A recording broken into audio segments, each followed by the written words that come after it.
Good evening. My name is Colonel Christopher Paris. I serve as the Commissioner of the Pennsylvania State Police. I'm going to address you this evening concerning a critical incident that has rocked the community here in York County this afternoon.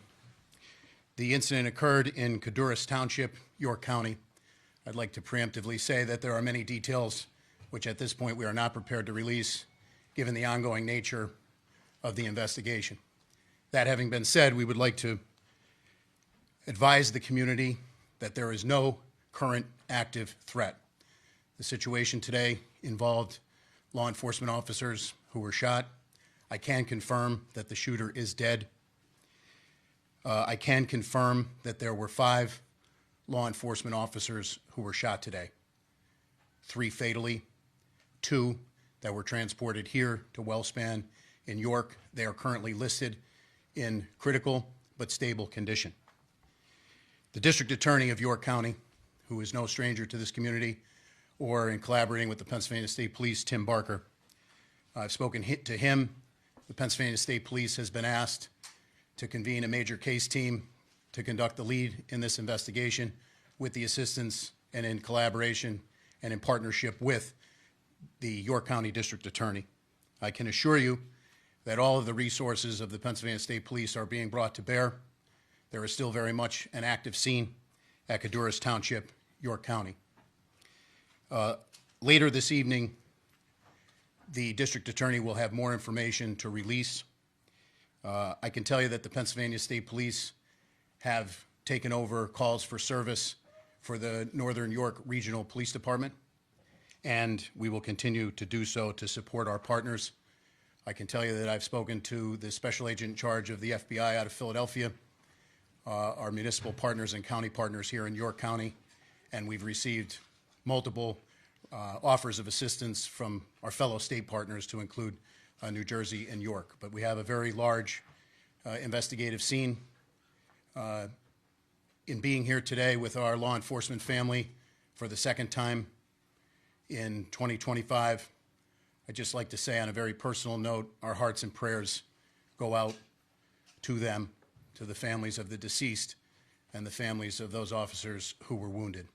There are simply no words that I can offer to assuage the grief that this community has experienced and unfortunately will continue to experience. The grief will be unbearable, but we will bear it. So we stand here today united for our partners all across the law enforcement spectrum, and we will not rest until we've conducted a full, fair, competent, and thorough investigation into this matter. Lastly, I would simply ask to the community here in York County and beyond, all across Pennsylvania and all across our nation, if you could keep the families that were touched by this tragedy today in your thoughts and prayers. Please give them a solemn thought. And to the women and men who are working diligently right now to push this incident forward and the investigation forward and the aftermath that will have to be dealt with and persevered through, our hearts and prayers are with them. Thank you very much. I'll now turn it over to Governor Shapiro.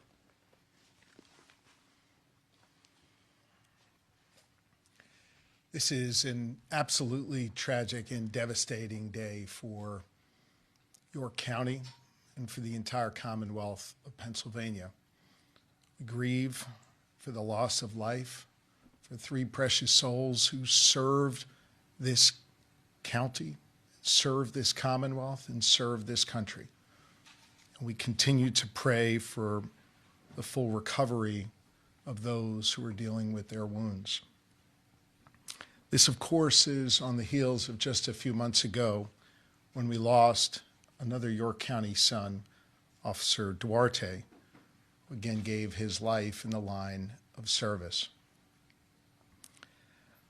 I had the opportunity with the Lieutenant Governor and with Senator Phillips Hill, Representative Grove, and your 3 county commissioners to spend some time with the families of those who have been impacted by this violence today. I think it's important for you to know that these families who are dealing with, they're grieving right now and they're suffering right now, took time to tell us how proud they were, how proud they are, pardon me, how proud they are of their loved ones who put on a uniform to keep us safe. It's an extraordinary thing that these law enforcement families do. They support the individual who puts on the uniform and runs toward danger. They're there for them when they leave in the morning, and they pray throughout the day that they will come home at night. So I hope as this community comes together, as I know it knows how to do, and prays, that we think not just about those who wear the uniform, but those who stand behind and next to those who wear the uniform every day. These families are extraordinary, and I hope you'll join me in prayer for them. I had some time to spend with the law enforcement who are gathered here today, who ran here because they knew that their brothers in uniform were in danger or their lives were cut short. And I'll just share with you what I told them. The entire Commonwealth of Pennsylvania respects them, and we have their backs. And we so appreciate the work that they do every single day when they go out to keep us safe, when they go out to protect our freedoms and our rights. This is something that, sadly, we only tend to share in times of tragedy. I think it is important that this Commonwealth knows that every day we appreciate those who put on the uniform and those who keep us safe. There are others here at WellSpan who wear different kind of uniforms. And I want to say thank you to the doctors, to the nurses, to the staff here at this extraordinarily wonderful healthcare institution that sadly has seen too much trauma. But thanks to their extraordinary talents and their dedication to their neighbors, they're able to help people get back up on their feet. That's what you did today for these two brave souls who put on a uniform to keep us safe. And so we appreciate those of you who don the white coat and the scrubs, those of you who support the work that they do. You truly are wonderful people, and we appreciate you very, very much. I want to let you know that Attorney General Pam Bondi reached out directly to me and shared with me that we have the full support of the federal government. I know, as Colonel Paris indicated before, he has spoken to the lead of the FBI here in this region. We so appreciate law enforcement at every level, and we, of course, appreciate our federal partners. General and I worked together when I was Attorney General here in Pennsylvania. She was the Attorney General in Florida. It meant a lot to me that she reached out to offer her support and her prayers for good people of Pennsylvania. Here's the last thing I want to say, and I'll turn it over to the Lieutenant Governor. This kind of violence isn't okay. We need to do better as a society. We need to help the people who think that picking up a gun, picking up a weapon is the answer to resolving disputes. We need to do better when it comes to mental health. We need to do better when it comes to looking out for those who are in need, so we don't have to deal with tragedies like this. We got to do better as a society. I know everybody up here believes that, and everybody up here works hard to do that every day. I just think as a community, it's time for us to work hard to heal from this and to make sure that those whose lives were lost today, that something constructive can come from that in their memory that stops this kind of violence in the future, that protects those people that put on those uniforms for us. It makes it so these trauma surgeons don't have to patch this many people up. We got to do better as a society. I know we're all committed to doing that work. We've got to do even more. Now's the time for this community to come together and to do this important work. And so on behalf of a grateful Commonwealth, I say to those who wear the uniform of law enforcement, thank you.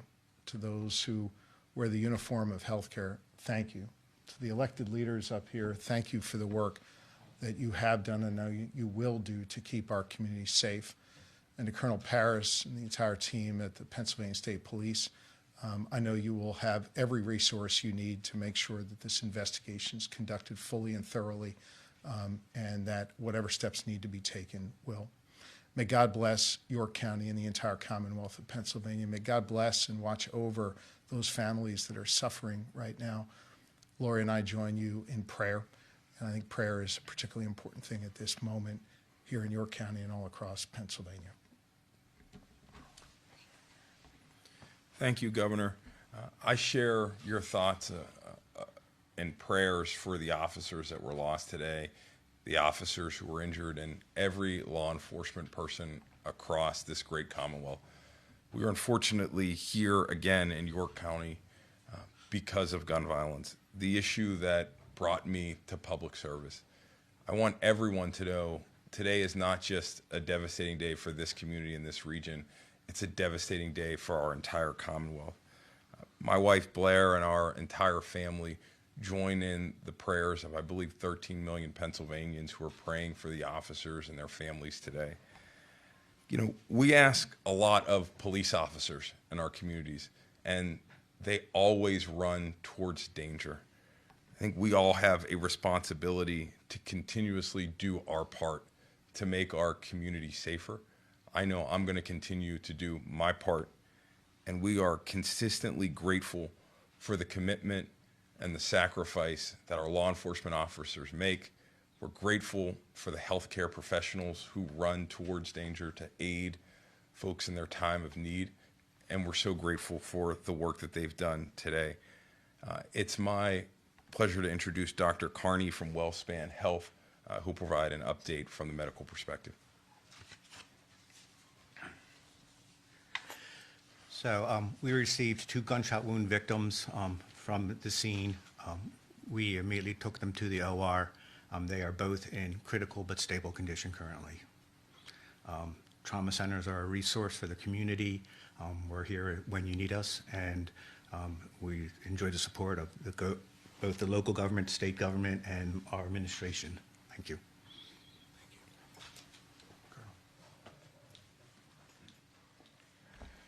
So at this point, I would open it up to a few brief questions, however, prefacing that with the fact that the information we can provide is extremely limited. Sir. Did you say this was, the officers involved are from Northern New York? And I did not say, and that was intentionally done so. Obviously, we know who they are and who they work for. Our concern is that there are some investigative steps that we're taking right now, and at the request of the district attorney, we're withholding that information. Do you know what the district attorney plans to release?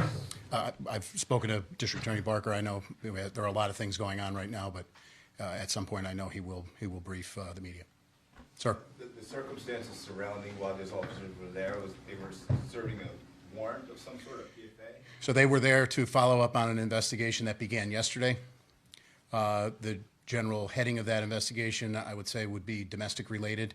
But beyond that, the facts and circumstances, we have more information, but pending the search warrants that we're currently typing up and serving, we want to hold that information any more specificity. You see which department they were with, the officers? No, I did not. So we're going to, at this point, say that the 5 law enforcement officers in York County, and we're going to leave it there, and I'm going to defer to the district attorney, Tim Barker.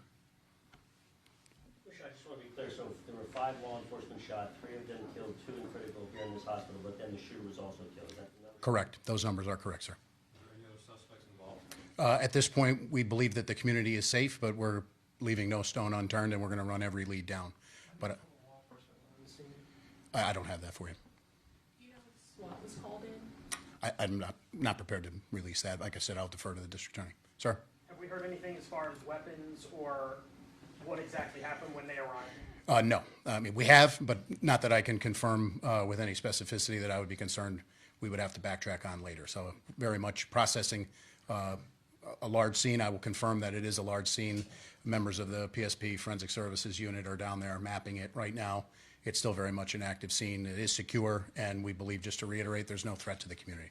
Just a couple more questions here.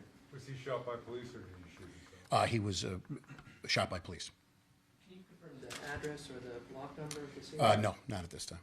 Governor, can I get your thoughts on, earlier today you were in Chester trumpeting the fact that violent crime had actually been reduced there, what your day, how you would sum up your day after that, and then here you are now. Well, look, this isn't about me or my emotions. I think this is just about a grieving community, and I wanted to be here with this community. I want law enforcement to know how much we care about them and respect them. I want this hospital team to know how much they matter in this community. And most importantly, I want these families to know that we're all grieving with them and praying for them and that they're not alone. Thank you all very much. Thank you, guys.